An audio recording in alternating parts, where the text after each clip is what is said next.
એટલે આ વખતની શરૂઆત આપણને દાયકાઓ પછી, જેને કહી શકાય કે પહેલી વખત,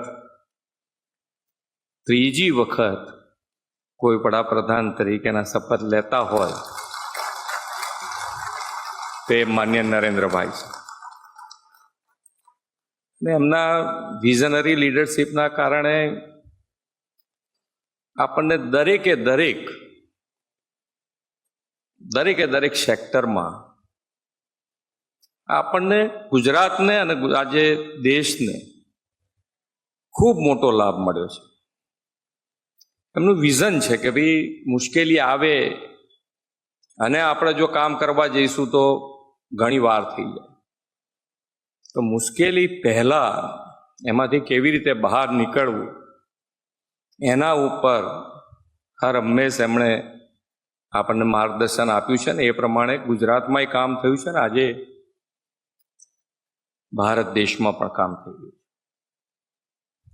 આપણે કામ કરીએ છીએ.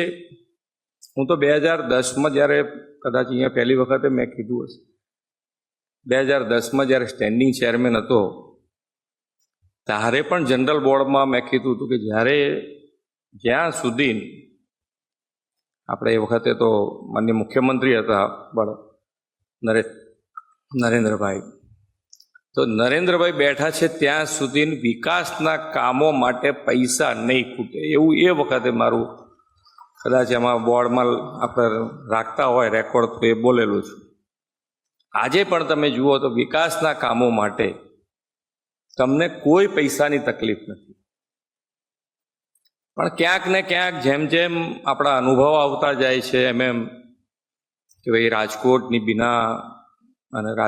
બીના બન્યા પછી આપણને એમ થાય કે ભાઈ આટલું બધું કામ કરીએ છીએ છતાંય ક્યાંક ને ક્યાંક આપણી ભૂલ થાય છે. કેવી રીતે થાય છે કે ભાઈ આજે સૌથી પહેલી પ્રાયોરિટી એ આપણી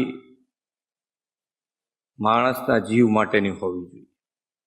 એમાં કોઈ જાતનું સમાધાન કોઈ પક્ષે, અધિકારી હોય કે પદાધિકારી હોય, બેમાંથી કોઈ પક્ષે સમાધાન ન થવું જોઈએ, તો જ આનાથી નીકળાશે. આપણા અમે ગેમ ઝોન માટેની એસઓપી મેં કીધું બનાવી તો દીધી છે એમણે, અને પબ્લિક ડોમેનમાં પણ મૂકી છે કે આપણે પબ્લિકમાંથી પણ પૂછી લઈએ કે ભાઈ એમને પણ કંઈક હજુ આની અંદર ઉમેરવા જેવું લાગતું હોય તો આપણે ઉમેરી, જેથી કરીને આવી કોઈ ઘટના ફરી ન બને એના માટે આપણે સૌએ ધ્યાન રાખવું. વિકાસ અને વિકાસની પાછળ દોટ મૂકીએ તો જેના માટે આપણે વિકાસ કરી રહ્યા છે એનું જો ધ્યાન નહીં રાખીએ તો એ આપણા માટે કોઈ ઉપયોગી ન રહી શકે એવું બને.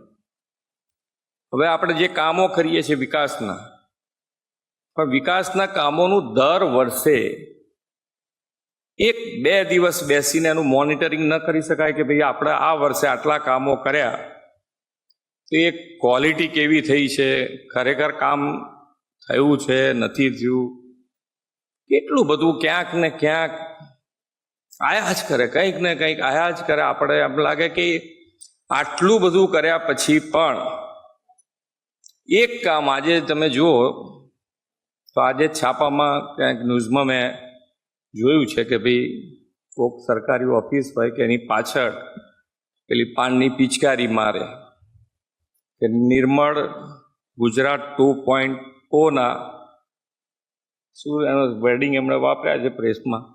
એ પ્રેસમાં તો આપણને કહે પણ આપણે કરીએ છીએ ત્યારે કહે છે ને, મીડિયાનું આપણે હોય કે નાની નાની કમ્પ્લેનો આપણી જોડે આવતી હોય છે, પ્રજાજનો આપણને મોકલતા હોય છે, પણ આપણને એમ કે હવે આ તો આયા કરે આવું, તો એમ હવે એ આયા કરે જે આપણા મગજમાં છે એને દૂર તો કરવું પડશે.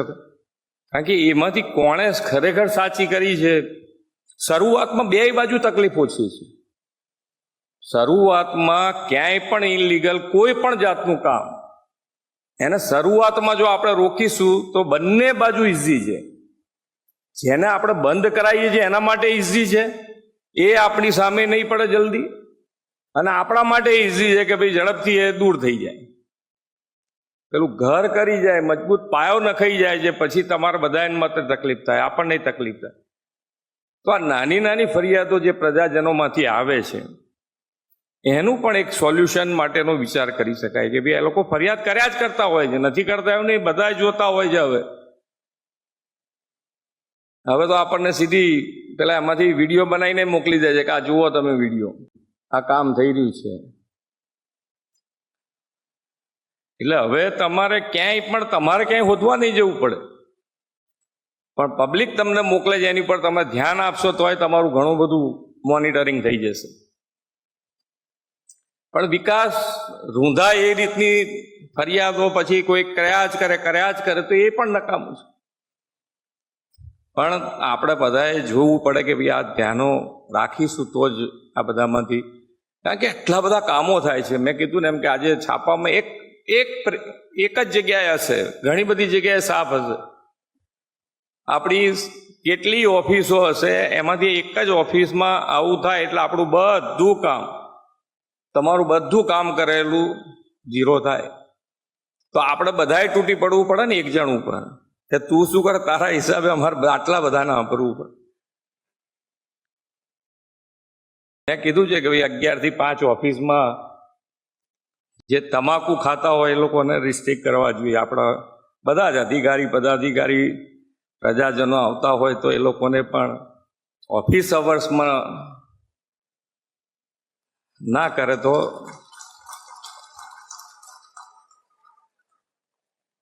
ઘણી વખતે આપણને એમ થાય કે મીડિયા આપણને કહે છે તો આપણે ક્રિટિસાઇઝ જેવું લાગે કે ભાઈ મીડિયા આપણને કહે છે, ક્રિટિસાઇઝ કરે છે. એ ક્રિટિસાઇઝ નથી કરતા, આપણી નાની નાની ભૂલો બતાડીને આપણને જાગ્રત રાખે છે કે તમે હજુ જુઓ, હજુ આટલું કરવા જેવું છે, હજુ આટલું કરવા જેવું. પણ ઘણી વખત આપણને શું કે પેલું રોજ મીડિયામાં જોઈએ સવારે એટલે એમ થાય કે આ તો હવે, પણ એવું નહીં. આમાંથી આપણે જો આજે સારો વિચાર બધાને આવ્યો ને કે ભાઈ આ થોડુંક રિસ્ટ્રિક્ટ કર્યું હોય તો સારું થાય બધાને. એમને બી 2 મસાલા ઓછા ખવાશે તો તમાકુ જ ખાવાની છે ને, એટલું ફાયદો થશે એને ફાયદો થશે, એને થોડું કટશે પણ તોય ફાયદો થવાનો. ઘરવાળા કોઈને ગાંઠતો નહીં હોય, આપણા કીધે ગાંઠશે, નિયમથી ગાંઠશે, તો ફાયદો તો છે, દરેક જણને ફાયદો છે. એટલે આપણે શરૂઆત કરીએ છીએ, સારી શરૂઆત. આપણે 3જી વખત ડબલ એન્જિનની સરકારનું કામ શરૂ થઈ રહ્યું છે, 3જી વખત. એટલે આપણે બધા જ શહેરી વિકાસમાં અને કામોના પૈસા આપ્યા પછી અમુક તો નગરપાલિકા વાપરી નથી શકતી.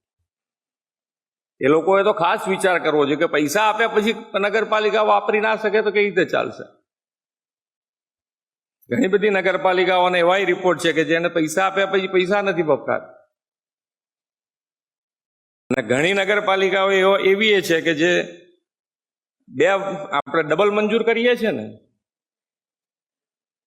2 ટાઈમ્સ મંજૂર કરીએ એની જગ્યાએ 3 ટાઈમ્સનું અમારી જોડે આવી જાય કે હવે આ નહીં મંજૂર કરતો એટલે અમારા પાછળનું આયોજન અમે કરતા રહીએ. 3જી ટાઈમનું તો અમે ના પાડી છે કે નહીં કરીએ અમે, કારણ કે તમે અમારા હાથમાંથી તો સૈદ્ધાંતિક મંજૂરી થઈ ગઈ આ તો.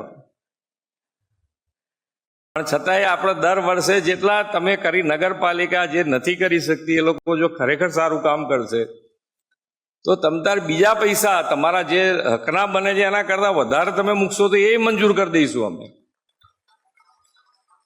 પણ કામ તો કરાવડાવો.